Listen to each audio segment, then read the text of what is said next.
Hello girls, good morning. आज हम बात करेंगे आपके टॉपिक नेचुरल और सिंथेटिक जो प्रिजर्वेशन होते हैं उनके बारे में। ये आपकी उसकी इससे पहले जो वीडियो थी नेचुरल एंड सिंथेटिक फूड्स की प्रिजर्वेशन की, वो ये आपका सेकंड पार्ट है। इससे पहले जो हमने बात किया था कि किस प्रकार से जो है प्रागैतिहासिक काल में जो है जो फूड है उस समय इतनी ज़्यादा फैसिलिटी अवेलेबल नहीं थी, ना फैक्ट्रीज थी, तो उस टाइम पे किस तरीके से जो आपके फूड प्रोडक्ट्स हैं उनको सेफ रखे जाते थे माइक्रो ऑर्गेनिज्म से। और जैसे आपका प्राकृतिक वर्ग में हो गया आपका नमक था यानी सोडियम क्लोराइड। और अब हम बात करेंगे, इससे आगे का टॉपिक है आपका सेकंड, एसिटिक अम्ल। संश्लेषित सिरका, तनु एसिटिक अम्ल और किण्वित सिरका अधिकतर अम्लीकृत करने वाले पदार्थ और सूक्ष्म जीवरोधी के रूप में प्रयोग किए जाते हैं। गज जो एसिटिक अम्ल क्या होते हैं, जो एसिड्स के थ्रू बने होते हैं, जिसमें एसिड उत्पन्न करके या फिर खमीर उत्पन्न करके ये चीज़ बनाई जाती है। तो इसमें आपका क्या आता है, जैसे सिरका हो गया, चाहे वो आपका सिंथेटिक रूप से बनाया गया हो या फिर जो ओरिजिनल इसकी विधि होती है किण्वित करके उससे बनाया गया हो, तो ये पदार्थों को जो है सूक्ष्म जीव जो रोधी होते हैं उसके रूप में अपनाया जाता है। हमारे देश में जो है अचार में भी सिरके का जो प्रयोग किया जाता है। और एसिटिक अम्ल फफूंदी की बजाय खमीर या जीवाणु के विरोधी बेहद प्रभावी हैं। मतलब जो आपके एसिडिक अम्ल हैं वो आपके जो खमीर हैं और जीवाणु के विरुद्ध जो है बहुत ही ज़्यादा प्रभावशाली होते हैं। अम्ल फफूंदी केवल एसिटिक, ब्यूरिटिक और लैक्टिक जीवाणु ही एसिटिक अम्ल के प्रति सहनशील हैं। मतलब जो आपके एसिटिक है, ब्यूरिटिक हैं और लैक्टिक जीवाणु हैं, ये ही जो है सिर्फ यही जो आपका सिरका है उस दौरान उसमें पनप सकते हैं, अदरवाइज और कोई सा नहीं कर सकता है। अन्य परीक्षकों की तरह ही एसिटिक अम्ल भी कम पीएच पर ज़्यादा प्रभावकारी है। मतलब अगर जो उसका पीएच वैल्यू है वो कम रहेगा तो ये ज़्यादा प्रभावकारी रहेंगे। आमतौर से 101 से 2% एसिटिक अम्ल ही ज़्यादातर जीवों के अवरोध के लिए प्रभावशाली होते हैं। थर्ड है आपका इसमें चीनी और मसाले। कई खाद्य पदार्थों में इनका प्रयोग परीक्षक के रूप में होता है। चीनी का मुख्य कार्य माध्यम की जल सक्रियता में कमी लाकर सूक्ष्म जीवों के विकास में अवरोध उत्पन्न करना होता है। मसालों में मौजूद कई रासायनिक तत्वों में सूक्ष्म जीवरोधी पाए जाते हैं। गैस जैसे हमारे घर में अचार में मसाले पड़ते हैं या फिर हम सब्जी बनाते हैं उसमें भी मसाले पड़ते हैं, तो जो सब्जियां होती हैं वो एकदम से ख़राब नहीं होती हैं। आप उसमें फ्रिज में रख के एक दिन पूरा आराम से उनको चला सकते हैं और उनको यूज़ कर सकते हैं। सेकंड है आपका वर्ग 2, यानी इसमें रासायनिक या फिर सिंथेटिक कह लीजिए, ये सारे वर्ग के प्रिजर्वेशन आते हैं। रासायनिक परिरक्षण कई रासायनिक परिरक्षण का कार्य करते हैं, हालांकि इनमें से केवल कुछ के प्रयोग की ही अनुमति दी गई है। मतलब जो आपके रासायनिक अम्ल हैं वो कई तरीके से कार्य करते हैं फूड्स पर, लेकिन इनमें से कुछ ही ऐसे हैं जिनको जो है अनुमति या फिर जो है कह लीजिएगा कि जो है परमिशन मिली हुई है कि इनका यूज़ वो लोग कर सकते हैं। तो बेंजोइक अम्ल और बेंजोएट। तो बेंजोइक अम्ल प्राकृतिक रूप से अम्ल बदरी, क्रेनबेरी, प्लम, आलू बुखारा, दालचीनी, लौंग और अधिकतर बेरी फलों में ये सब जो है पाया जाता है।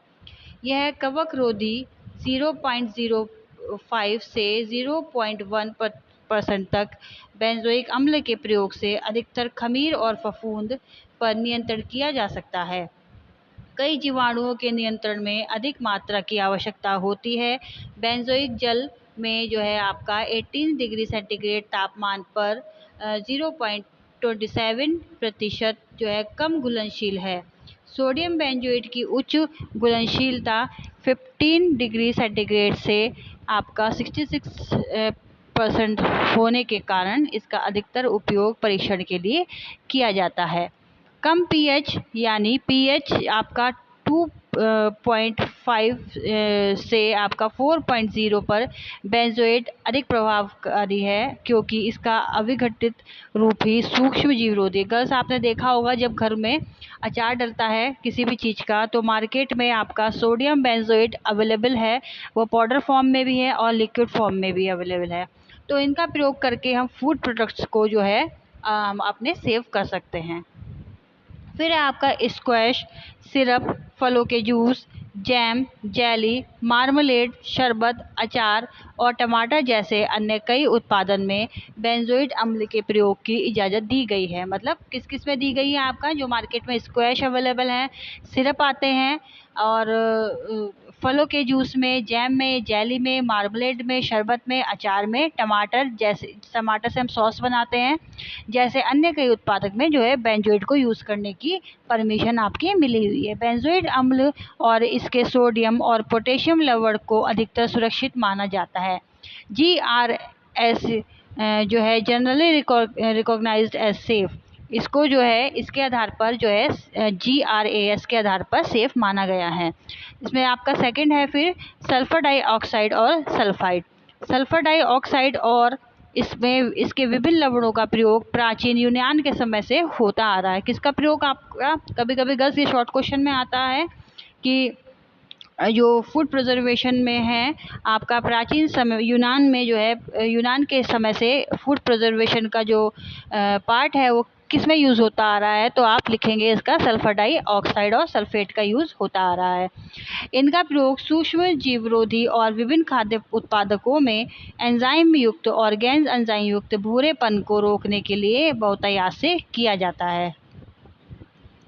फिर आपका सल्फर डाइऑक्साइड एक रंगहीन गैर नशीन गैस दवा है। मतलब जो आपके सल्फर डाइऑक्साइड है उसका कोई कलर नहीं होता है, और ये जो गैस होती है इसमें कोई नशा नहीं होता है, पानी में आसानी से घुल जाती है। जो सल्फ्यूरिक अम्ल है आपका ये है H2SO जो है ये बनाती है आपके सल्फर डाइराइड, और इसके लवण और मेटाबाइल सल्फाइड विलय में पीएच पर आधारित समानुपात या साम्य अवस्था पर निर्भर करता है। जैसे जैसे पीएच कम होता जाता है अविघटित सल्फ्यूरिक अम्ल यानी H2SO का गैस यहाँ पे H2SO है का अनुपात बढ़ता जाता है। जैसे आपके अजाइक अम्ल के मामले में अविपेंट सल्फ्यूरस अम्ल में अविघटित आयन की तुलना में अधिक सूक्ष्म विरोधी सक्रियता जो है आपकी पाई जाती है। सल्फ्यूरिक गैस ये आपको सिर्फ याद करना पड़ेगा क्योंकि ये नाम है इसमें मोस्टली जो है केमिकल्स के, तो ये आपको पढ़ के याद करना पड़ेगा।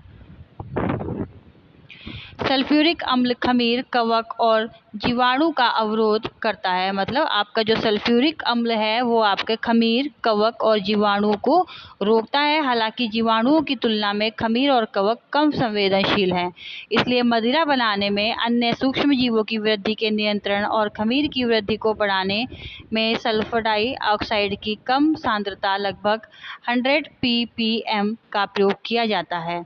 जब हम जो आपकी जो है अल्कोहल तैयार होती है, मदिरा तैयार होती है, तो उसमें सूक्ष्म जीवों की वृद्धि को नियंत्रण करने के लिए यानी खमीर की वृद्धि को बढ़ाने के लिए आपका जो है सल्फर डाइऑक्साइड की कम सांद्रता लगभग 100 ppm का प्रयोग किया जाता है। जो आपकी शराब है या मदिरा है उसको खमीरीकरण किया जाता है। वो खमीरीकरण में आपका जो खमीर होता है उसकी वृद्धि उसमें बढ़ाई जाती है।